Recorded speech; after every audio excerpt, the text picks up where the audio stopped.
একার কোনো কাজ শুরু করার পর আর অসফল হওয়ার ভয় রাখবে না এবং কাজ ছাড়বে না। যারা নিষ্ঠার সাথে কাজ করে তারাই সবচেয়ে সুখী। আসসালামু আলাইকুম, বুশরা কিচেন অ্যান্ড ব্লগসে সবাইকে স্বাগতম। আজ আরেকটি নতুন ভিডিও নিয়ে হাজির হলাম। যে যেখান থেকে এই মুহূর্তে আমার ভিডিওটি দেখছো সবাইকে অসংখ্য ধন্যবাদ। একটি লাইক দিয়ে ভিডিওটি সম্পূর্ণ দেখার অনুরোধ রইল।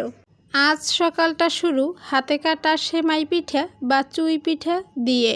শীতের সময় পিঠাপুলি ছাড়া শীত জমে না, তাই আজ আমি চুই পিঠা বানাতে বসলাম।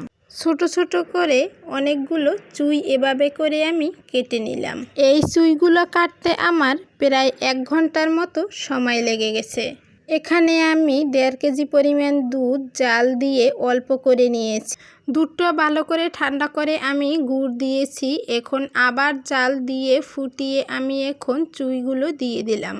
গুড়ে ভেজাল থাকার কারণে দুধটা অনেক সময় ফেটে যায়, এজন্য দুধটা ঠান্ডা করে গুড় দিতে হবে।